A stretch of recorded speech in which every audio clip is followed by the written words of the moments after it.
Hello everyone, Victor Tanzik here, and welcome to the Reddit Railway. Today's destination is r/PettyRevenge, so all aboard!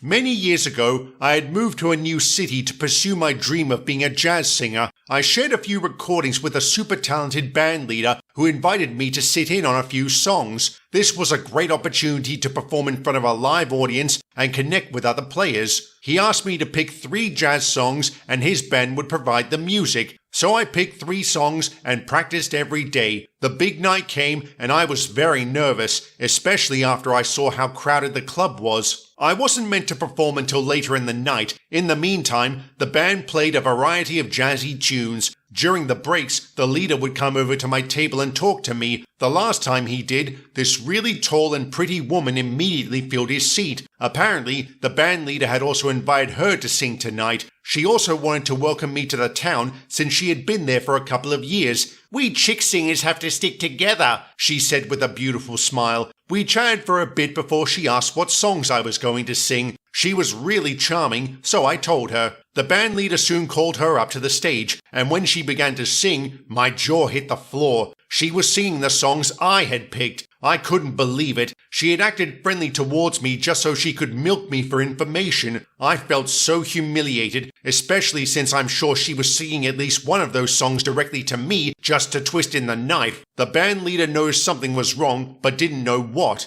I hadn't told him what songs I was going to use. My brain was racing, trying to come up with a way to deal with this situation, and then it hit me. She was good, but not that good. There was no soul to her performance. It was very formulaic. She was clearly relying on her looks instead of her talent, which was meager at best. I knew exactly how to get her back. After she finished, she received a generous applause from the audience. She left the stage and the band leader called me up. I whispered to him, "She stole my songs. Let me do the same ones. Please trust me on this." He knew instantly what I was going to do and nodded. The band started playing and I sang the living hell out of those songs. I invested every ounce of emotion I had into every single note. Now it was her turn to be gobsmacked. I think she realized her performance had nothing on mine. The room exploded when I finished. I got a standing ovation. Someone actually shouted, "Now that's how you do it!" The band leader came up to me later on. He had known the other singer for a long time and had wanted to teach her a lesson in humility. He thanked me for helping do that. She never pulled that stunt again with me or anyone else. And for those wondering, the songs I sung were Stardust,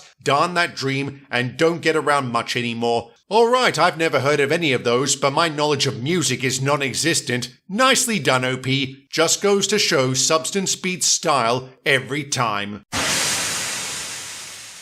I used to work in a call center. I have a medical condition that causes me to get hot really easily. I like to sit right under the air conditioning vent to cool off. Being a woman, this meant I sometimes had some nipple poking issues. It's perfectly natural and mostly unnoticeable because I always wear a shirt and bra, but someone reported me to HR over this. The HR woman and my direct supervisor paraded me through the center into their office to question me about my nipples. They asked me to prove I was wearing a bra, so I showed them the straps. They basically said, "Good enough," and told me to go back to my desk, but I refused. I said I needed to lodge a complaint against someone. They asked me who, and I replied, "I don't know, but you do." Now that I know someone has been staring at my breasts, I feel like this is a hostile work environment. At first, they thought I was joking. Then I said, "If you don't talk to this person, then I'll go over your heads and report you for forcing me to show you my bra." While being escorted back to my desk, I caught sight of the office Karen. She was looking rather smug. This quickly disappeared when she was escorted away by HR and my supervisor.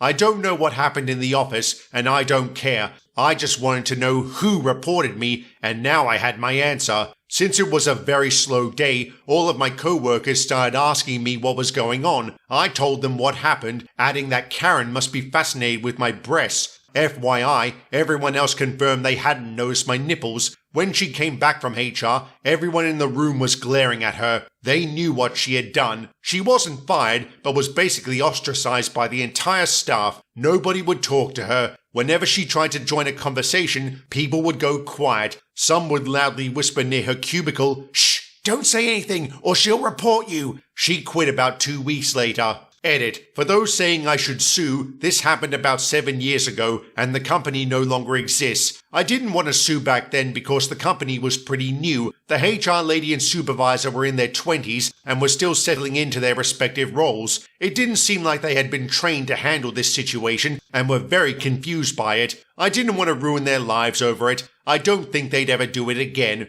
And for those who reckon Karen was jealous of me, I can't figure out why. I was almost 40 at the time and gaining weight from my disability. Never attempt to decipher a Karen's motives. You'll only drive yourself mad and possibly suffer serious injuries in the process. Fuck you, Karen!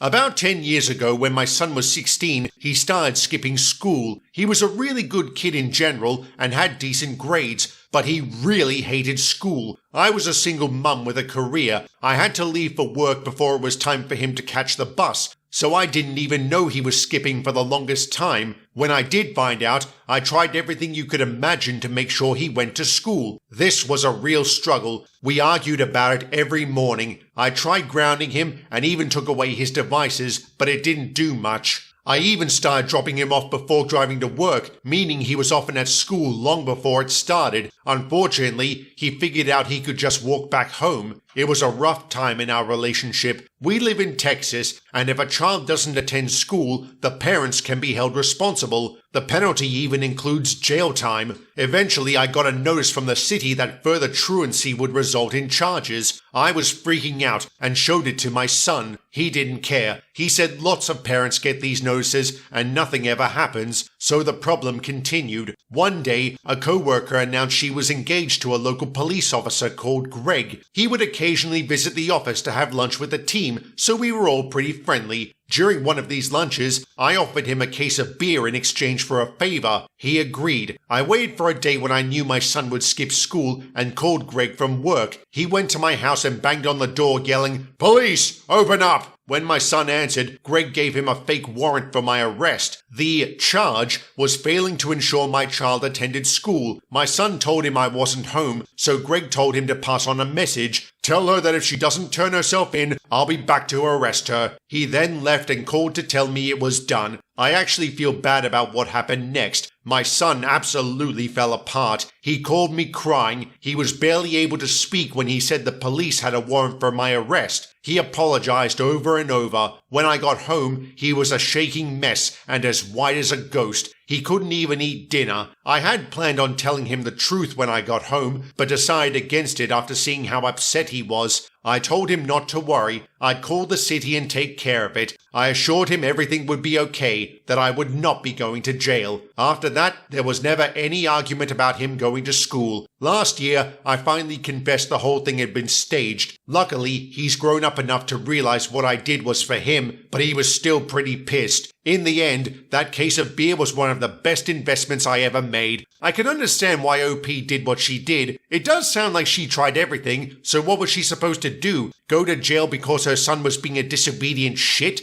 That's not fair. And it's hard to ignore the fact that OP's tactic, while extreme, did work. I guess this is one of those cases where you have to ask, do the ends justify the means? And with that, I'll end the video here. Like, share, and subscribe, and drop a comment down below. Thank you very much for watching, and have a good one.